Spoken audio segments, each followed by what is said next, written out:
Download the Roto-World app to receive breaking player news all season long. Stay ahead of the competition by favoriting players on your roster and get the latest injury updates, player news, plus much more delivered right to your phone. Available in your app store today. Time to go over the Sunday Scaries. We do this every week, not just for Halloween, but who better to have here than Roto-World's Lawrence Jackson. Lawrence, what's up, man? What's going on, man? I can't call it. This weekend in fantasy was great, right? But it was also a week where if your team scored 150, 160 points, you might have lost the game. Yeah, So seriously. It could be brutal and it could be great all at the same time with all the touchdowns that was being scored. But obviously, we're here for the Scaries, so it wasn't all good. Sorry, Lawrence, we bring you in for the bad news, and we have to call it like we see it. We'll start with Jonathan Taylor. I think perspective is needed, right, fellas, with Jonathan Taylor. You didn't draft him to be just a guy. 16 rushes, 76 rushing yards, the lost fumble, a 5.6 fantasy game, on and off the field with the ankle injury. I just think, Lawrence, the expectations compared to what we've gotten have to be a massive letdown so far. Yeah, if you drafted Jonathan Taylor, you got every right to be mad right now, right? Now, 16 carries for 76 yards. This any other running back be like, yeah, that's cool. Yep. We got some hope or whatever. But not for Jonathan Taylor, who's currently running back 33 in fantasy with guys like James Robinson, Kareem Hunt, and Michael Carter ahead of him.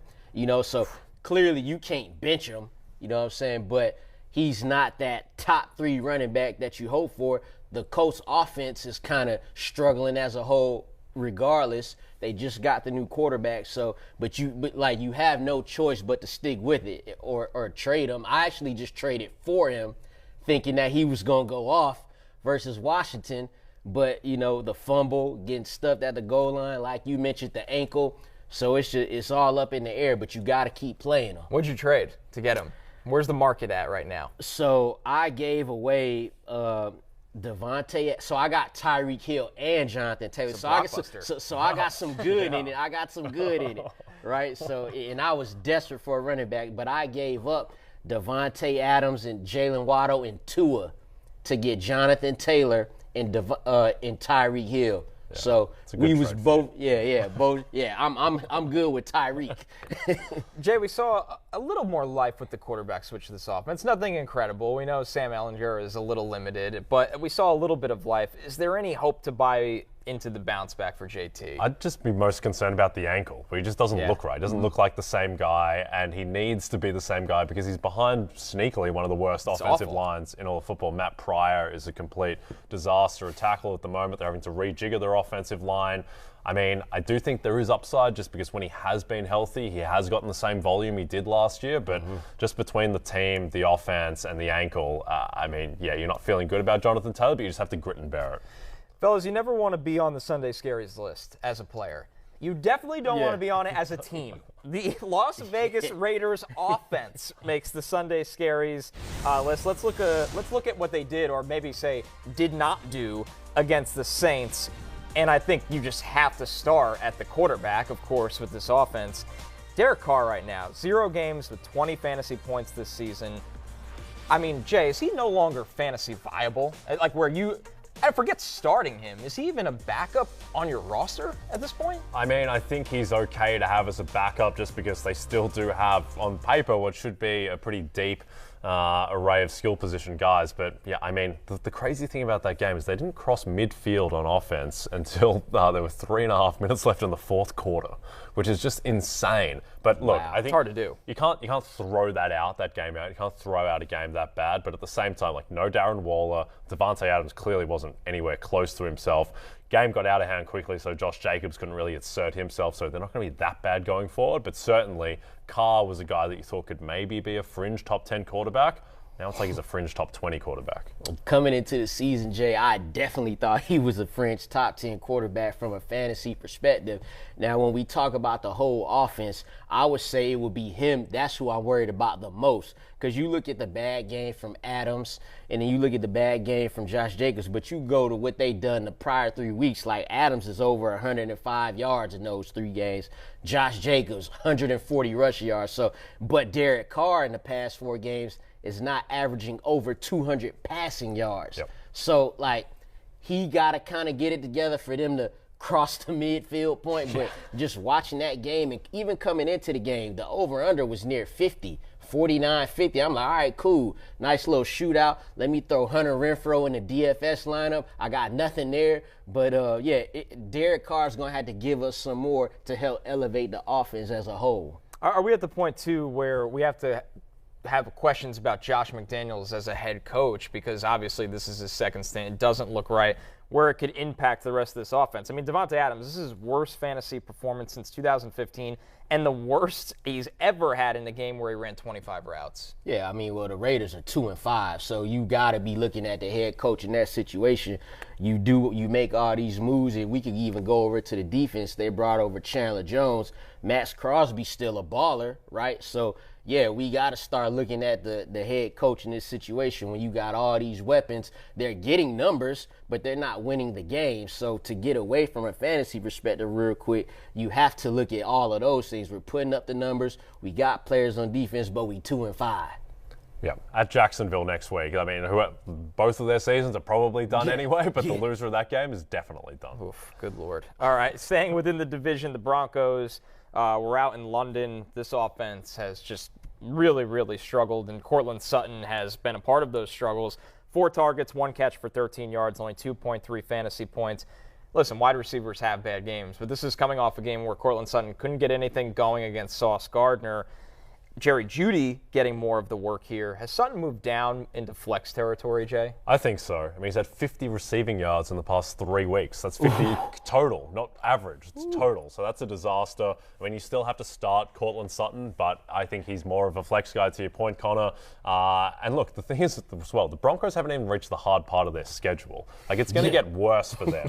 Where their last 6 weeks of the season, they play at Baltimore, 2 games against Kansas City, Chargers, Arizona, and the Rams. That's a brutal finish to the season. So, I'm not looking forward to Broncos football the rest of the way. And at this point, it's still rather have Sutton over Jeudy, I think, but it's close. Lawrence, when you hear that, do you have to start Courtland Sutton? I mean, the schedule's bad. The quarterback play is somehow worse.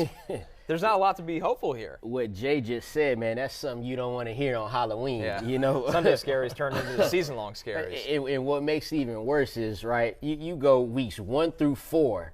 Courtland Sutton was wide receiver 11 in fantasy.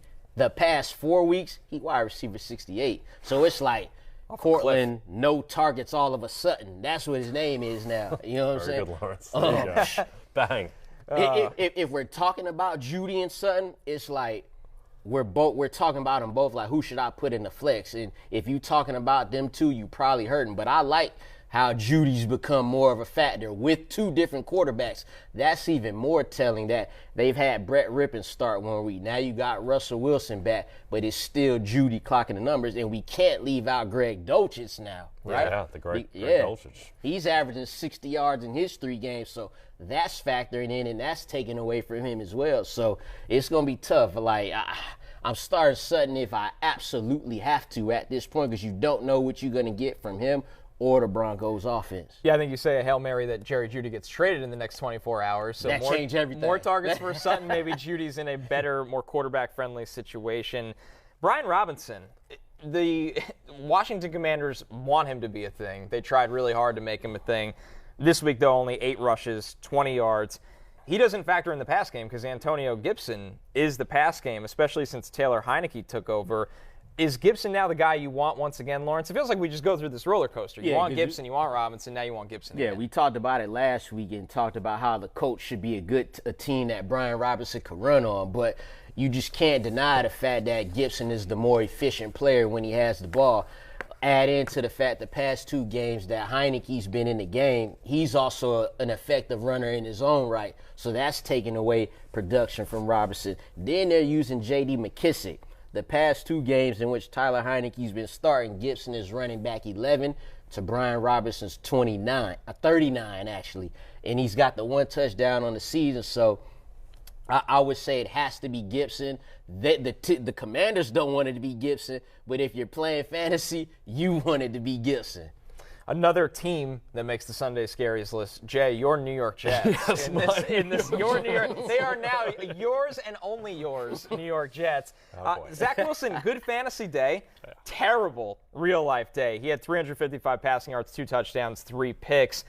Guess who had no part in that at all? Let's hear from Elijah Moore.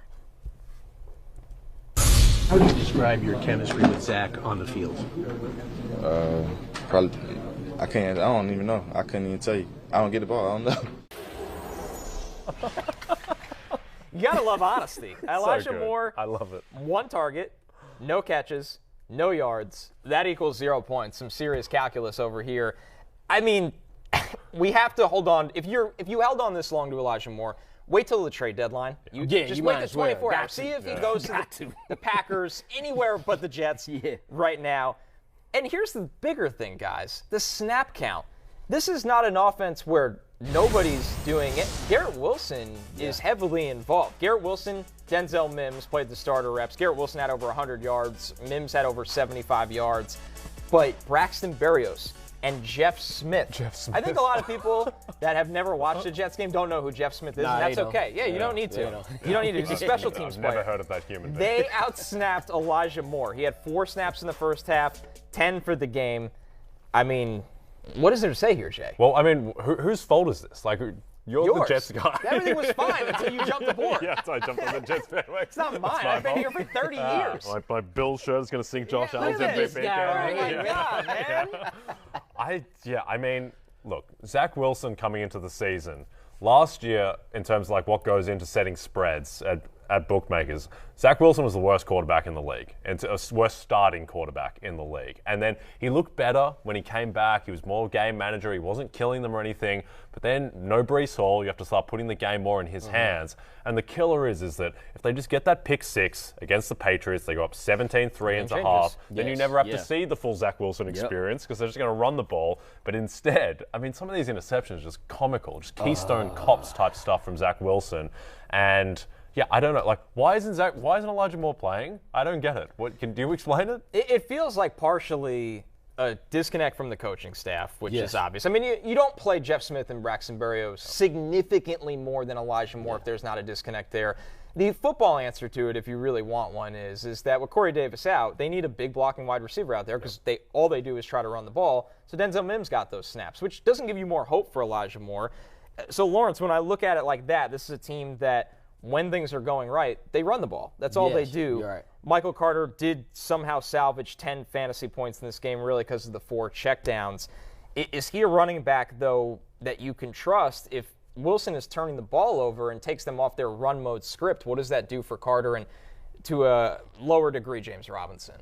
Yeah, and, you know, he was like one of the hottest players to throw in the flex this week. But New England's a tough matchup. That's a good point. But then next week, you get Buffalo. Doesn't get easier. Then you got to bye. And then you got New England again. So that's like 4 weeks where we like, dang. Are we just hiding? Was that fab worth it? Yeah. Was it worth spending half my money up? So you got that there. Also, shout out to Denzel Mims, too. 76 yards, a career high for him in receiving yards. We got to recognize that. As far as Elijah Moore, like you said, if you still have him, you might as well wait the however many hours we got to the trade deadline, because clearly this man said, hey, I don't know. I ain't getting the ball. Clearly disgruntled. They had him active, and they just said, sit your ass down on the bench. We're going to play Jeff Smith.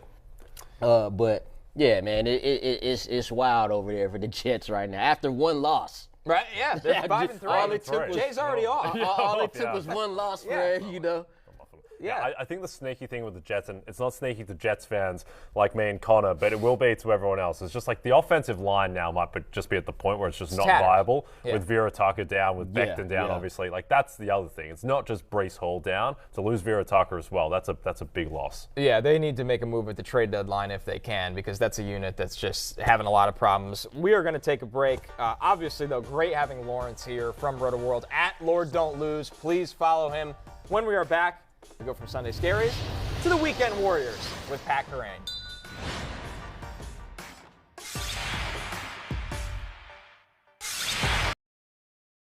Hi, I'm Mike Tirico, and thanks for watching. Make sure to hit subscribe for the latest news and highlights From NBC Sports.